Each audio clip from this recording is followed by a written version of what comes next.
68 లక్షల కేజీల నెయ్యి ఫేక్ అని అండ్ దీని యొక్క విలువ దాదాపు 250 కోట్ల వర్త్ స్కామ్ జరిగిందని ప్రతిరోజు 3 లక్షలకు పైగా లడ్డుల్ని భక్తులకు ప్రసాదంగా ఇస్తూ ఉంటారు. ఈ తిరుపతి లడ్డుని ప్రసాదంలా కాకుండా భక్తులు చాలా ఎమోషనల్గా ఫీల్ అవుతారు. సో కంపెనీస్ దగ్గర నుంచి మీరు ఎంత తీసుకుంటున్నారు? దాదాపు 8 గంటల సేపు ప్రశ్నించింది. సెప్టెంబర్ 18th దీనిపైన సీఎం చంద్రబాబు నాయుడు గారు అనౌన్స్ చేశారు. పబ్లిక్ ప్లాట్ఫామ్లోకి వచ్చి అలిగేషన్ అనేది చేశారు. మీరు 319 రూపాయలకి క్వాలిటీ గేని ఎలా ఇస్తారు? సో ఇప్పటి వరకు ఈ యొక్క స్కామ్కి సంబంధించి చాలా మందిని అరెస్ట్ చేశారు. ప్రతి సంవత్సరం కోట్లాది భక్తులు కలియుగ ప్రత్యక్ష దైవమైన శ్రీ వెంకటేశ్వర స్వామిని దర్శించుకోవడానికి తిరుమలకి వస్తూ ఉంటారు. సో ఇక్కడ ప్రసాదంగా పెట్టే లడ్డుకి ఎంతో ప్రాముఖ్యత ఉంది. దాదాపు 300 సంవత్సరాలుగా లడ్డుని పెట్టడం అనేది ఆనవాయితీగా వస్తూ ఉంది. ప్రతిరోజు 3 లక్షలకు పైగా లడ్డుల్ని భక్తులకు ప్రసాదంగా ఇస్తూ ఉంటారు. అండ్ ఇదే సంఖ్య బ్రహ్మోత్సవాల టైంలో ఇంకా ఎక్కువ కూడా వెళ్తుంది. ఈ తిరుపతి లడ్డుని ప్రసాదంలా కాకుండా భక్తులు చాలా ఎమోషనల్గా ఫీల్ అవుతారు. సో ఇంత పవిత్రమైన తిరుపతి లడ్డూలో యూజ్ చేసే ఘీ అంటే నెయ్యి కలుషితమైందంటే నమ్మగలరా? 68 లక్షల కేజీల నెయ్యి ఫేక్ అని అండ్ దీని యొక్క విలువ దాదాపు 250 కోట్ల వర్త్ స్కామ్ జరిగిందని అండ్ నిన్న సిట్ అంటే స్పెషల్ ఇన్వెస్టిగేషన్ టీము మాజీ టీటీడీ ఎగ్జిక్యూటివ్ ఆఫీసర్ అయిన వి ధర్మారెడ్డిని ప్రశ్నించింది. అసలు ఈ ఘీ అనేది ఫేక్ అని మీకు ఆల్రెడీ ముందే తెలుసా, లేదా మీరు తెలిసి కూడా ఇలా చేస్తున్నారా, అండ్ మీకు ఏ కంపెనీస్కి అనుబంధం ఉంది? సో కంపెనీస్ దగ్గర నుంచి మీరు ఎంత తీసుకుంటున్నారు, లేదా మిమ్మల్ని ఎవరైనా ఇన్ఫ్లుయెన్స్ చేస్తున్నారా? ఇటువంటి అడల్టెడ్ ఘీని యూజ్ చేయాలి తిరుపతి లడ్డులో అని చాలా రకాల క్వశ్చన్స్ దాదాపు 8 గంటల సేపు ప్రశ్నించింది. మాజీ టీటీడీ చైర్మన్ అయిన వైవి సుబ్బారెడ్డిని కూడా ప్రశ్నించింది. అసలు తిరుపతి లడ్డులో ఈ యొక్క నెయ్యి కల్తీ అనేది ఎలా బయటపడింది అండ్ దీనికి సంబంధించి గవర్నమెంట్ ఏం చెప్తుంది, అపోజిషన్ ఏం చెప్తుంది, ల్యాబ్ రిపోర్ట్స్ కానీ, స్పెషల్ ఇన్వెస్టిగేషన్ టీమ్ రిపోర్ట్స్ కానీ, central bureau of investigation team reports కానీ, సుప్రీంకోర్టు కానీ ఏం చెప్తుంది? సో ఇటువంటి ఇంట్రెస్టింగ్ విషయాలన్నీ కూడా ఈ వీడియోలో మీకు క్లియర్ కట్గా ఎక్స్ప్లెయిన్ చేస్తాను. Hello everyone, welcome to Harikatha Times. 18th September 2024న సీఎం చంద్రబాబు నాయుడు గారు 2019 నుంచి 2024 వరకు ఉన్న వైఎస్ఆర్సీపీ గవర్నమెంట్ పైన చాలా అలిగేషన్స్ చేశారు. పర్టికులర్గా ఈ తిరుపతి లడ్డూకి సంబంధించి ఘీ అనేది అడల్టరేట్ జరిగింది, అంటే అనిమల్ ఫ్యాట్ యూజ్ చేశారు ఘీలో తిరుపతి లడ్డూ మేకింగ్లో. తిరుమల టెంపుల్కి సంబంధించి మొత్తం మేనేజ్ చేయడానికి ఒక ఆర్గనైజేషన్ ఉంది, అదే తిరుమల తిరుపతి దేవస్థానం. ఇది ఒక బిగ్ ఆర్గనైజేషన్. ఇందులో అపెక్స్ బాడీ ఒకటి ఉంటుంది, అదే టీటీడీ బోర్డు. సో ఈ బోర్డులోని మెంబర్స్ని కూడా గవర్నమెంట్ అపాయింట్ చేస్తూ ఉంటుంది. ఈ టీటీడీ ఆర్గనైజేషన్లో నెంబర్ ఆఫ్ ఎంప్లాయీస్ ఉంటారు, నెంబర్ ఆఫ్ కాంట్రాక్టర్స్ ఉంటారు, అండ్ నెంబర్ ఆఫ్ వర్క్స్ అనేది జరుగుతూ ఉంటుంది. అండ్ ఈ వర్క్స్ ని పర్యవేక్షిస్తూ చాలా వింగ్స్ అనేది ఉంటుంది. సో ఈ వింగ్స్ లో ఒక ఇంపార్టెంట్ వింగ్ ఉంది, అది water and food analysis laboratory wing. So general గా టీటీడీ చాలా ప్రొక్యూర్స్ అనేది చేసుకుంటూ ఉంటుంది, అంటే చాలా ఐటమ్స్ ని ప్రొక్యూర్ చేసుకుంటూ ఉంటుంది. అది ఫుడ్ ఐటమ్స్ కానీ, లేకుంటే ఘీ కానీ, క్యాష్యూ కానీ, ఇలాచీ కానీ, రైస్ కానీ, ఇట్లా చాలా ఐటమ్స్, ఫ్లవర్స్ కానీ చాలా ఐటమ్స్ ప్రొక్యూర్ చేసుకుంటూ ఉంటుంది. అండ్ ప్రొక్యూర్ చేసుకున్న వాటికి డిఫరెంట్ స్టేజెస్ లో డిఫరెంట్ ఇన్స్పెక్షన్ క్వాలిటీ చెక్స్ అనేది జరుగుతూ ఉంటుంది. అయితే ఘీకి సంబంధించి కొన్ని బ్యాచెస్ అనేది వచ్చింది. ఆ బ్యాచెస్ లో water and food analysis laboratory wing ఒక ఇంప్యూరిటీగా ఉన్న ఘీని ఫైండ్ అవుట్ చేసింది. జూలై 12th 2024న ఈ యొక్క శాంపుల్స్ ని గుజరాత్ లోని నేషనల్ డైరీ డెవలప్మెంట్ బోర్డుకి పంపించింది. సో గుజరాత్ లోని నేషనల్ డైరీ డెవలప్మెంట్ బోర్డు కింద ఒక మల్టీ డిసిప్లినరీ ల్యాబొరేటరీ ఉంది, అదే కాల్ఫ్ అంటే centre of analysis and learning in live stock and food. ఈ ల్యాబొరేటరీ ఏం చేసిందంటే టీటీడీ పంపించిన శాంపుల్ టెస్ట్ చేసింది. శాంపుల్ టెస్ట్ చేసిన తర్వాత వాళ్ళకి ఒకటి అర్థమైంది, ఇందులో ప్యూర్ ఫ్యాట్ మిల్క్ అనేది లేదు, ఇందులో అదర్ వెజిటేబుల్ ఆయిల్స్ కి సంబంధించిన ఫ్యాట్స్ అనేది ఉన్నాయి. సో దీనివల్ల అడల్టరేషన్ అనేది జరిగింది అని వాళ్ళు గుర్తించారు. ఇందులో ఇక్కడ ఒక మనకి కీ టర్మ్ ఉంది, అది ఎస్ వాల్యూ.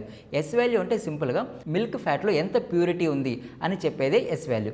ఈ ఎస్ వాల్యూ జనరల్ గా ప్యూర్ మిల్క్ ఫ్యాట్ అయితే 98.5 నుంచి 104 వరకు ఉంటుంది. ఇప్పుడు ఈ టీటీడీ పంపించిన శాంపుల్ టెస్ట్ చేసిన తర్వాత వాళ్ళకి ఏమర్థమైందంటే ఇది 17 పాయింట్ నుంచి 117 పాయింట్ వరకు ఉంది, అంటే ఖచ్చితంగా ఇందులో అడల్టరేషన్ జరిగింది అని వాళ్ళు ఒక నిర్ధారణకు వచ్చారు. అయితే ఈ ఎస్ వాల్యూ అనేది పర్టికులర్గా అనిమల్ ఫ్యాట్ లేదంటే వెజిటేబుల్ ఆయిల్ అనేది ఇంకా చాలా కాంప్లెక్సిటీ ఉన్న సబ్జెక్టు. సో దీనికి సంబంధించి పూర్తిగా వివరాలు ఇవ్వకుండా జూలై 24th 2024న నేషనల్ డైరీ డెవలప్మెంట్ బోర్డు ఈ యొక్క టెస్ట్కి సంబంధించిన రిపోర్ట్స్ని టీటీడీ బోర్డు మెంబర్స్కి పంపించింది. ఇందులో ప్యూర్ మిల్క్ ఫ్యాట్ ఒకటే లేదు, దీంట్లో వెజిటేబుల్ ఆయిల్స్ మిక్స్ చేస్తున్నారు, లైక్ సోయాబీన్ కానీ, సన్ఫ్లవర్ ఆయిల్స్ కానీ, అదర్ హైడ్రోజనేటెడ్ ఫ్యాట్స్ని మిక్స్ చేశారు అని చెప్పింది. సో ఇక్కడ క్రోనాలజీ అనేది చాలా important. July 12th TTD board members National dairy development board, అది గుజరాత్లో ఉంది, అక్కడికి పంపించింది. అండ్ జూలై 24th దీని యొక్క రిపోర్ట్స్ మళ్ళీ టీటీడీ మెంబర్స్కి పంపించింది. సెప్టెంబర్ 18th దీనిపైన సీఎం చంద్రబాబు నాయుడు గారు అనౌన్స్ చేశారు. పబ్లిక్ ప్లాట్ఫామ్లోకి వచ్చి వచ్చి అలిగేషన్ అనేది చేశారు. సో అనిమల్ ఫ్యాట్ అనేది మిక్స్ అయింది అనేసి. కానీ వాళ్ళు ఎక్కడా కూడా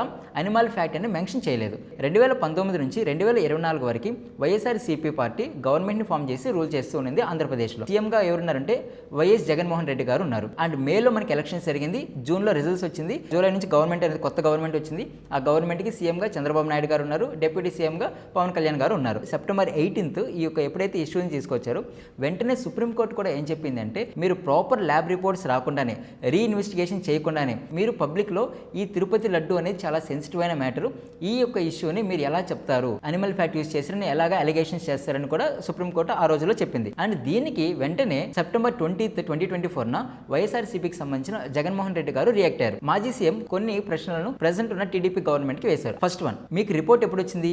జూలై 24th వచ్చింది. కానీ సెప్టెంబర్ 18th వరకు మీరు ఏం చేస్తూ ఉన్నారు? అండ్ మీరు ఏవైతే అలిగేషన్స్ చేస్తున్నారో వాటికి ఎటువంటి ప్రూఫ్స్ లేవు. మీరు అనిమల్ ఫ్యాట్ అంటున్నారు, కానీ అక్కడ ఇచ్చిన రిపోర్ట్స్ లో ఏమో వెజిటేబుల్ ఆయిల్ అని ఉంది. అండ్ ఇంకొకటి ఏంటంటే ఒకవేళ అడల్టరేషన్ జరిగింది అంటే గవర్నమెంట్స్ మారినా సరే టీటీడీ బోర్డు అనేది అలాగే ఉంటుంది.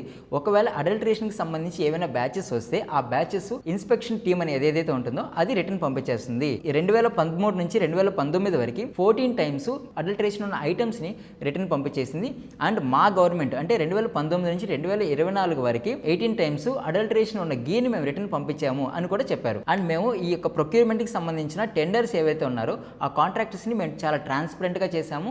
అండ్ దీంట్లో మేము ఎటువంటి రాజీ పడలేదు. ఈ యొక్క తిరుపతి లడ్డు గీ అడల్టరేషన్ కి సంబంధించి ఆంధ్రప్రదేశ్ గవర్నమెంట్ ఒక స్పెషల్ ఇన్వెస్టిగేటివ్ టీమ్ ని అపాయింట్ చేసింది. అప్పటికే ఈ పొలిటికల్ గా దీని మీద చర్చలు పెరుగుతూ ఉండడంతో and deputy CM Pawan Kalyan గారు కూడా 11 day దీక్షను కూడా చేశారు. దీంతో సుప్రీంకోర్టు ఇన్వాల్వ్ అయ్యేసి ఈ యొక్క స్టేట్ అపాయింట్ చేసిన స్పెషల్ ఇన్వెస్టిగేటివ్ టీమ్ ని రద్దు చేసింది. అండ్ దీంతో పాటు ఒక కొత్త new independent special investigative team under the central bureau of investigation. ఇందులో 5 members ఉంటారు. ఇద్దరు వచ్చి సిబిఐ ఆఫీసర్స్ ఉంటారు, ఇద్దరు వచ్చి senior police officers from Andhra Pradesh ఉంటారు. అండ్ ఒకరు food safety and standard authority of India నుంచి ఒక ఆఫీసర్ అనేది ఉంటారు. అది అక్టోబర్ 10th 2024. అండ్ ఇప్పుడు ఈ స్పెషల్ ఇన్వెస్టిగేషన్ టీమ్ అనేది కొన్ని రిపోర్ట్స్ ని విడుదల చేశాయి. 68 లక్షల కేజీస్ ఆఫ్ గీ అనేది అడల్టరేషన్ జరిగింది. అండ్ దీని యొక్క విలువ 250 కోట్ల కంటే ఎక్కువ అని చెప్పింది. స్పెషల్ ఇన్వెస్టిగేషన్ టీమ్ ఏం చెప్తుందంటే ఈ గీని సప్లై చేసే వాళ్ళు అసలు మిల్క్ ఫ్యాట్ ని యూజ్ చేయలేదు, అసలు మిల్క్ ఒక డ్రాప్ కూడా యూజ్ చేయలేదు. మెయిన్ సప్లైర్ ఎవరు అంటే బోలే బాబా ఆర్గానిక్ డైరీ ప్రైవేట్ లిమిటెడ్. ఇది ఉత్తరాఖండ్ బేస్డ్ కంపెనీ. వీళ్ళు యూజ్ చేసేది ఒక ఫేక్ అడల్టరేషన్ గీ. ఎసెన్సెస్ కోసం కెమికల్స్ యూజ్ చేస్తున్నారు, హైడ్రోజనేటెడ్ ఫ్యాట్స్ యూజ్ చేస్తున్నారు, పామ్ కర్నల్ ఆయిల్స్ యూజ్ చేస్తున్నారు. ఈ గీ యొక్క కలర్ కోసం బెటా కెరోటిన్ యూజ్ చేస్తున్నారు. అండ్ గీ టెక్స్చర్ రావడానికి కోసం ఆర్టిఫిషియల్ ఎసెన్సెస్ యూజ్ చేస్తున్నారు. ప్యూరిటీ టెస్ట్ లో వెళ్ళడానికి అసిటిక్ యాసిడ్ ని యూజ్ చేస్తున్నారు. సో ఇట్లా డిఫరెంట్ కెమికల్స్, హైడ్రోజనేటెడ్ ఆయిల్స్ తో ఒక ఫేక్ గీని తయారు చేసి టీటీడీకి పంపిస్తున్నారు. టీటీడీ ఏమో లడ్డు మేకింగ్ లో దీన్ని యూజ్ చేస్తూ ఉన్నారు. ఎందుకు ఇక్కడ డౌట్ రాలేదు అంటే ఈ గీ అనేది వీళ్ళు ఇంత ఇదిగా అడల్టరేట్ చేసి పంపిస్తున్నారు. స్పెషల్ ఇన్వెస్టిగేషన్ టీమ్ మాజీ టీటీడీ ఈఓ అంటే ఎగ్జిక్యూటివ్ ఆఫీసర్ అయిన వి ధర్మారెడ్డి గారిని 8 గంటల సేపు ప్రశ్నించింది. సో ఇతను ఏం చెప్తున్నారంటే 2022లో ఒక బ్యాచ్ ఆఫ్ గీ అనేది వచ్చింది. ఈ గీ అనేది ప్యూరిటీగా లేదు అని ఫైండ్ అవుట్ చేశారు. సో వెంటనే వీళ్ళు మైసూరుకి సంబంధించిన CFTRI అనే ఒక ల్యాబొరేటరీకి పంపించారు. ఆ ల్యాబ్ లో ఏమని వచ్చిందంటే రిపోర్ట్స్ ఇందులో వెజిటేబుల్స్ ఆయిల్స్ ఉన్నాయి అని వచ్చింది. 2022లోనే వీళ్ళకి ఈ యొక్క గీ అనేది అడల్టరేటర్ అయ్యింది అని తెలుసు. ఈ యొక్క విషయాన్ని అప్పటి టీటీడీ చైర్మన్ అయిన వైవి సుబ్బారెడ్డి గారి దృష్టికి కానీ తీసుకెళ్లారని చెప్పారు. బట్ స్టిల్ వైవి సుబ్బారెడ్డి ఎటువంటి యాక్షన్ తీసుకోలేదు ఆ కంపెనీస్ పైన అనేసి కూడా ఈ ధర్మారెడ్డి గారు చెప్పారు. ఇంకొకటి ఏంటంటే మాజీ టీటీడీ చైర్మన్ అయిన వైవి సుబ్బారెడ్డి యొక్క పిఏ చిన్న అప్పన్న ఇతని అకౌంట్ లో 4.69 crores ఆఫ్ మనీ అనేది ఉంది. సో ఆ 4.6 crores మనీ అనేది ఎలా వచ్చింది అని సిట్ క్వశ్చన్ చేశారు. ఇందులో 4.5 crores డిఫరెంట్ అకౌంట్స్ కి ట్రాన్స్ఫర్ చేసేసారు. సో ఇతను ఏంటి అంటే అక్కడ కంపెనీస్ ఉన్నాయి కదా, ఈ బోలే బాబా ఆర్గానిక్ డైరీ కంపెనీస్ ఉన్నాయి కదా, వీళ్ళ దగ్గర నుంచి ఒక్కొక్క కేజీకి 25 రూపాయల లెక్కన కమిషన్ తీసుకునేవాడు. ఈ విధంగా అడల్టరీ గీ మీద కమిషన్స్ తీసుకొని లంచాలు తీసుకొని ఈ యొక్క గీ అనేది కల్తీ అయినప్పటికీ కూడా వాటిని వీళ్ళను ఇంటెన్షనల్ గానే తిరుపతి లడ్డూలో యూజ్ చేశారు. దీనికి సంబంధించి సెట్ మాజీ టీటీడీ చైర్మన్ అయిన వైవి సుబ్బారెడ్డి గారికి కూడా సమన్స్ అనేది పంపించింది విచారణ చేయడానికి. 2019 ముందు వరకు టీటీడీకి ఒకే ఒక కంపెనీ సప్లై చేస్తుంది గీ, నందిని గీ. వీళ్ళు 1955 నుంచి మనకి గీ అనేది సప్లై చేస్తూ ఉన్నారు. 2019లో కొత్త గవర్నమెంట్ వచ్చింది. గవర్నమెంట్ వచ్చిన వెంటనే వీళ్ళకున్న కాంట్రాక్ట్ ని తీసేసి కొత్త సప్లైర్స్కి వచ్చింది. అండ్ ఇక్కడ ఇంట్రెస్టింగ్ పార్ట్ ఏంటి అంటే 2022లో ఈ బోలే బాబా ఆర్గానిక్ డైరీ ప్రైవేట్ లిమిటెడ్ అనేది ఫేక్ అడల్టెడ్ గీని పంపిస్తుంది అనేసి దీన్ని బ్లాక్ లిస్ట్ కానీ చేసింది టీటీడీ. ఈ బోలే బాబా ఆర్గానిక్ డైరీ ప్రైవేట్ లిమిటెడ్ నుంచి డిఫరెంట్ సబ్సిడీ కంపెనీస్ యూజ్ చేసి సప్లై చేసింది. ఆ డిఫరెంట్ సబ్సిడీ కంపెనీస్ ఏంటి అంటే ఒకటి Vaishnavi milk and milk products, Andhra Pradesh ఆంధ్రప్రదేశ్లో ఉంది, మాల్ గంగా ఇది ఉత్తరప్రదేశ్లో ఉంది, అండ్ ఏఆర్ డైరీ ఫుడ్ ఇది వచ్చి దిండుగల్ తమిళనాడులో ఉంది. సో ఈ ఏఆర్ డైరీ ఫుడ్ ప్రొడక్ట్స్ అనేది మార్చిలో ఒక టెండర్ వేసింది. ఈ టెండర్లో 1 కేజీని 319 రూపాయల 82 పైసలకి సప్లై చేస్తామనేసి ప్రామిస్ చేశారు. అండ్ ఆ టెండర్ని వాళ్ళు విన్ అయ్యారు. విన్ అయిన తర్వాత జూన్ నుంచి వాళ్ళు సప్లై చేయడం కూడా స్టార్ట్ చేశారు. అండ్ ఇక్కడ సిట్ అడుగుతున్న క్వశ్చన్ ఏంటంటే టీటీడీ మెంబర్స్ని, మీరు 319 రూపాయలకి క్వాలిటీ గీని ఎలా ఇస్తారు? 319 రూపాయలకి క్వాలిటీ గీ రాదు కదా, స్టిల్ మీరు ఎందుకు దీన్ని యాక్సెప్ట్ చేశారు? ఎందుకు ఆ సప్లయర్స్ని యాక్సెప్ట్ చేశారు? ఎందుకు వాళ్ళ దగ్గర నుంచి గీ తీసుకున్నారు?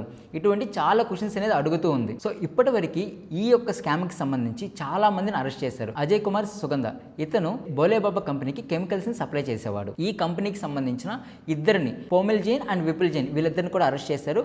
అండ్ చాలా మందిని ఈ యొక్క స్పెషల్ ఇన్వెస్టిగేషన్ టీమ్ అనేది అరెస్ట్ చేశారు. 2019 ముందు వరకు నందినికి సప్లై చేస్తుంది. అండ్ కొత్త గవర్నమెంట్ వచ్చిన తర్వాత ఈ అడల్టరేషన్ ఇష్యూ రైజ్ అయిన వెంటనే మళ్ళీ నందిని గీకే ఈ యొక్క టెండర్ అనేది ఇచ్చారు. సో ప్రస్తుతం నందిని గీనే తిరుపతికి గీ సప్లై చేస్తుంది. తిరుపతి లడ్డు అనేది కేవలం ప్రసాదం మాత్రమే కాదు, దేవుడు ఇచ్చే ఆశీర్వాదం. సో మనం ప్రతిరోజు చాలా కల్తీలు స్కామ్స్ చూస్తున్నాను. కానీ ఈ రోజున తిరుపతి లడ్డు గీ ఇష్యూలో జరిగిన కల్తీ విషయం కానీ స్కామ్ అనేది దైవ దోషం. ఈ ఇష్యూలో ఎవరైతే ఇన్వాల్వ్ అయినారో ప్రతి ఒక్కరికి కఠినంగా శిక్ష అనేది పడాలి. ఈ ఇష్యూకి సంబంధించి మీ యొక్క అభిప్రాయాన్ని కమెంట్ సెక్షన్లో తెలియపరచండి.